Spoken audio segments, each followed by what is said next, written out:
வணக்கம். நான் உங்கள் டாக்டர் சி பாலாஜ். இன்றைய பதிவு பார்த்தீங்கன்னா, மூட்டு வலி வராமல் இருக்கக்கூடிய ஒரு முக்கியமான ஒரு பயிற்சிகளை பார்க்கலாம். இந்த பயிற்சி செய்வதனால மூட்டு வலி இருந்தாலும் சரி செய்யக்கூடிய ஒரு நிலைன்னு பார்க்கலாம். அதே போல இன் ஃபியூச்சர்ல மூட்டு வலி வராமல் பாதுகாக்கக்கூடிய ஒரு எளிமையான பயிற்சிகளும் பார்க்கலாம். நம்ம உணவு எடுத்த பிறகு செய்யறதா இருந்தா ஒரு 3.5 மணி நேரம் சென்ற பிறகு செய்யலாம். லிக்விட் டயட்டா எடுத்தீங்கன்னா ஒரு 1/2 மணி நேரம் சென்ற பிறகு செய்யலாம். பெண்களை பொறுத்த வரைக்கும் மாதவிலக்கு ஏற்பட்ட தினங்களில் இந்த பயிற்சிகள் செய்வது தவிர்க்கப்பட வேண்டும். நம்ம யோகாசனம் முடித்த பிறகு உணவு எடுக்கிறதா இருந்தாலும் சரி, இல்ல குளிக்கிறதா இருந்தாலும் சரி, ஒரு 25 நிமிடம் சென்ற பிறகு செய்யலாம். வெறும் தரையில யோகாசனம் என்பது மேற்கொள்ள வேண்டாம். பெட்ஷீட்டோ பாயோ மேட்டோ பயன்படுத்துவது என்பது நல்லது. அவ்வாறு பயன்படுத்தும் பொழுது, அதாவது நீங்க கைகளோ இல்ல கால்களோ அகட்டி செய்யும் பொழுது உங்களுடைய அங்கம் என்பது அந்த பெட்ஷீட்டோ பாயோ மேட்டோ இதற்குள் இருக்கிற போல பாதுகாத்துக் கொள்வது நல்லது. வெறும் தரையில நம்முடைய அங்கம் என்பது இயங்க வேண்டாம். யோகாசனம் மேற்கொள்ளும் பொழுது நம்ம நடக்கும் பொழுதும் இல்ல நிற்கும் பொழுதும் நம்மளுடைய பாதத்துல அந்த வெயிட் என்பது பாத்தீங்கன்னா சமமா இருப்பது ரொம்ப நல்லது. இப்ப நம்ம நிக்கிறோம்னா ஒரு பாதத்துல வெயிட் அதிகமா போடுவதோ இன்னொரு பாதத்துல வெயிட் கம்மியாக இருக்கின்ற நிலையில நிற்பது தவறான ஒரு நிலை. நிற்கும் பொழுது சமமா நம்மளுடைய வெயிட்டை கொண்டு வருவது ரொம்ப நல்லது.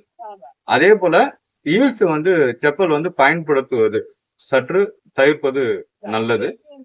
நம்முடைய செப்பல் பாத்தீங்கன்னா கொஞ்சம் சாஃப்டா இருப்பதும் ரொம்ப நல்லதுன்னு பார்க்கலாம். உங்களுக்கு மூட்டுல அதிகமான தேய்மானம் இருக்கு, மூட்டு வலி எனக்கு அதிகமா இருக்கு என்ற ஒரு பட்சத்துல படிக்கட்டு அதிகமான நிலைகள்ல நடப்பது தவிர்க்கப்பட வேண்டும். அதே போல பாத்தீங்கன்னா மலை இது போல நிலைகளை மலையில் ஏறுவது தவிர்ப்பது நல்லது. மூட்டு வலி இருப்பவர்களும் சரி, இல்ல தேய்மானம் அதிகமா இருக்கக்கூடிய நிலையிலும் சரி, இது போல தவிர்க்கும் பொழுது அந்த வலியை சற்று தவிர்க்கக்கூடிய ஒரு நிலையும் பார்க்கலாம். தேய்மானத்தையும் தவிர்க்கக்கூடிய ஒரு நிலையாகவும் பார்க்கலாம். இப்போ அதற்குண்டான பயிற்சிகளை நம்ம பார்க்கலாம்.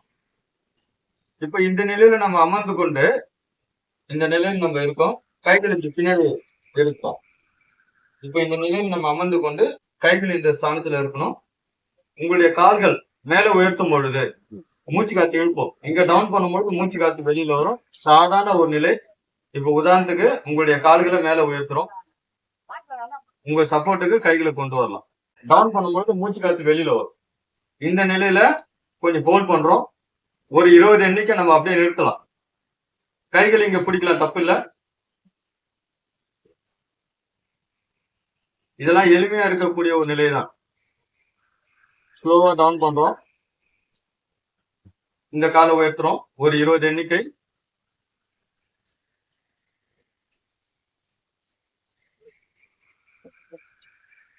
ஸ்லோவா டவுன் பண்றோம். அதுக்கப்புறம் உங்களுடைய ஒரு காலை இப்படி மடக்கிறோம்.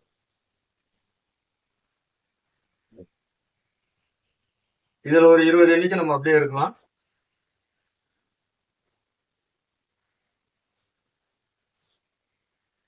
இந்த காலை லைட்டா பெண்ட் பண்றோம்.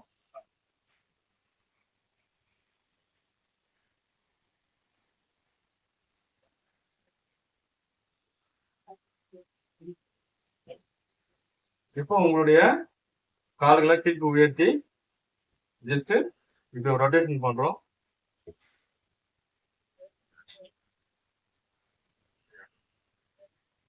இதுல ஒரு 10 எண்ணிக்கை நம்ம செய்யலாம்.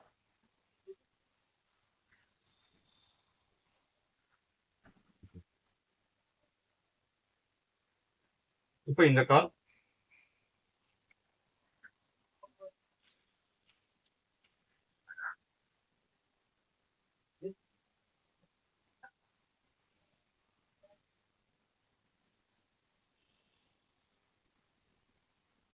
இப்படி ரைட் அவுட் பண்ணிட்டு வித் வால் சப்போர்ட்டோட இருக்கலாம்.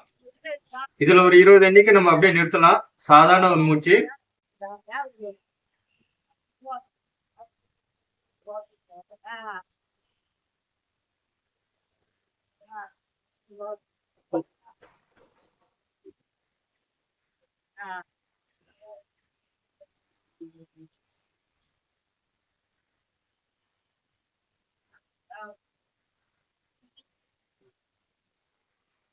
இப்போ ஒரு காலை எப்படி பெண்ட் பண்றோம்.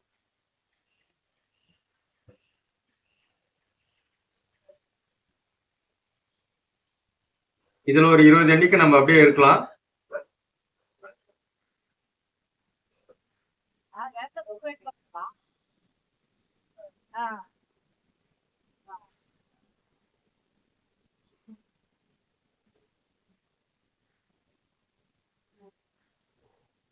இந்த பயிற்சிகள் செய்யும் பொழுது இன் ஃபியூச்சர்ல உங்களுடைய மூட்டு வலி வராமல் இருக்கக்கூடிய ஒரு நிலையை நம்ம பார்க்கலாம்.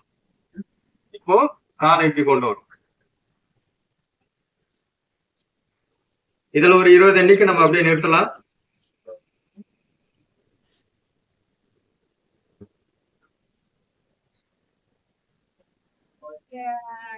உங்களால எந்த அளவுக்கு காலை கொண்டு வர முடியுமோ கொண்டு வரலாம்.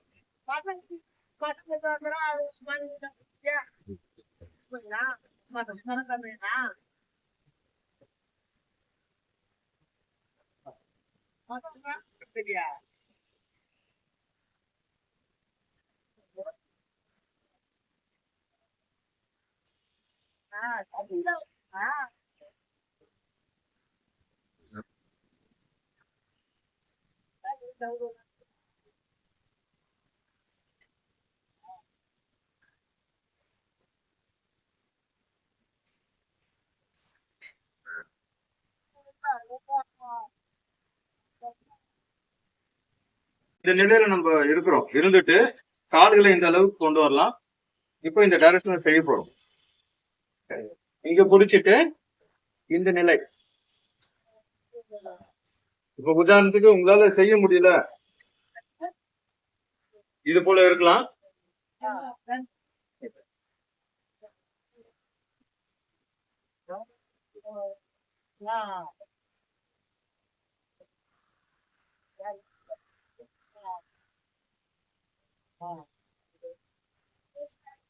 ஒரு 20 எண்ணிக்கை செய்யலாம்.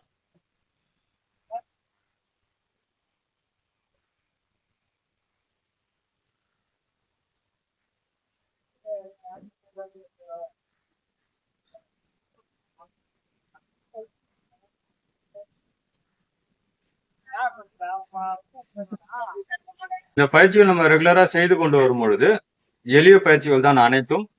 இதுல மூட்டு வலி உங்களுக்கு வராமல் இருக்கக்கூடிய ஒரு நிலையை நம்ம பார்க்கலாம். அதே போல மூட்டு வலி இருப்பவர்களுக்கும் செய்யும் பொழுது அதிலிருந்து விடுபடக்கூடிய ஒரு நிலையை நம்ம பார்க்கலாம். இதுல முடக்கத்தான் கீரை நீங்க தாராளமா சாப்பிடலாம். அதே போல பிரண்டை எடுத்துக்கலாம். உங்களுக்கு இது போல கிடைக்கலன்னா நாட்டு மருந்து கடைகள்ல பவுடராவும் கிடைக்கும், லேகியமாவும் கிடைக்கும். டயபெட்டிக் பேஷண்ட் லேகியமா எடுக்க வேண்டாம், பவுடரா நம்ம எடுத்துக்கலாம். காலையில ஒரு வேளை, சாயந்தரம் ஒரு வேளை நம்ம வெது வெதுப்பான நீர்ல கலந்து எடுத்துக்கலாம். அதே போல முருங்கைக்கீரை சூப்பும் எடுத்துக்கலாம். உங்களுக்கு எது முடிகிறதோ அதை எடுக்கும் பொழுது உங்களுடைய மூட்டை பலப்படுத்தக்கூடிய ஒரு முக்கிய நிலையை நம்ம பார்க்கலாம். வாயு சம்பந்தப்பட்ட பொருட்களை சற்று தவிர்ப்பது என்பது நல்லது. நம்ம அடுத்த பதிவுல இன்னும் அட்வான்ஸா இருக்கின்ற ஒரு கோர்ஸை நம்ம பார்க்கலாம். நன்றி, வணக்கம்.